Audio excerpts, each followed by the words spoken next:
स्वाबी में rescue operation मुकम्मल, मजीद 2 लाशें निकाल ली गईं। सैलाबी रेलों से अमवात की तादाद 41 हो गई।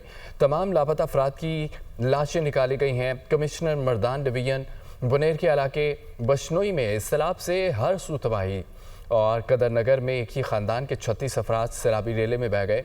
अलमनाक हादसे में ख़ानदान के सिर्फ 4 अफराद महफूज रहे। खैबर पख्तूनख्वा में हालिया बारिशों से अमवात की तादाद 385 हो गई। 299 मर्द, 52 ख़वातीन और 34 बच्चे शामिल थे। बुनेर में 228 और सवाबी में 41 शहरी जान से गए। फ्लैश फ्लड से 1398 घरों को नुकसान पहुंचा। 368 घर मुकम्मल तबाह हो गए। PTMA की रिपोर्ट जारी। NDMA की जानिब से सैलाब मुतासरीन के लिए सामान की तरसील, बाजोड़ और मनसारा के लिए इमदादी कैंप रवाना। पाक फ़ज़ाइया का गिलगित बल्तिस्तान के सैलाब मुतासरीन इलाकों में बड़ा रिलीफ ऑपरेशन।